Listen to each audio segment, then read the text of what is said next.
When I bought my lakefront property 3 years ago, it came with one golden feature: private shoreline access, fully protected by legal easement.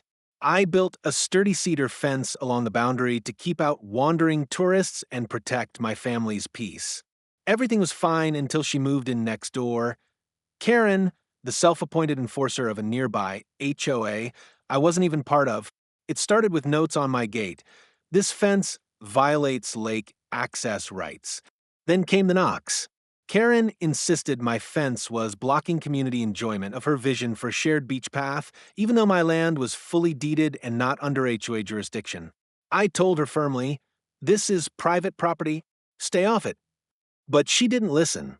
One weekend while I was out of town, Karen hired a landscaping crew, under the HOA's name, to demolish my entire fence.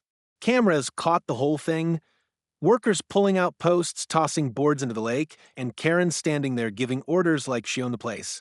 My blood boiled when I saw the footage, but instead of reacting in rage, I saw an opportunity. I let her finish. The next morning, I called my attorney and filed charges for trespassing, property destruction, and unlawful entry. But we didn't stop there. After some digging, we discovered Karen had illegally used HOA funds for the demolition, without board approval or owner consent. That opened the door to a full audit. Turns out, Karen had been funneling HOA money into her personal landscaping business for months, staging community improvements that only benefited her property. When the board found out, they freaked. Within 2 weeks, Karen was not only voted out, she was facing civil lawsuits from multiple neighbors. But here's the kicker: because she destroyed a legally protected boundary and used HOA resources to do it, the court granted me a lien against her property to recover damages plus legal fees. Karen couldn't pay. Her bank accounts were frozen due to fraud investigations, and her home auctioned off under court order.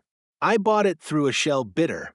Now, Karen's old house is my guest cabin. The fence?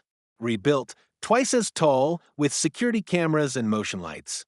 Karen tried to bulldoze my rights for her lake fantasy, and I let her do just enough rope work to hang her entire empire. She destroyed my fence, but I took everything else.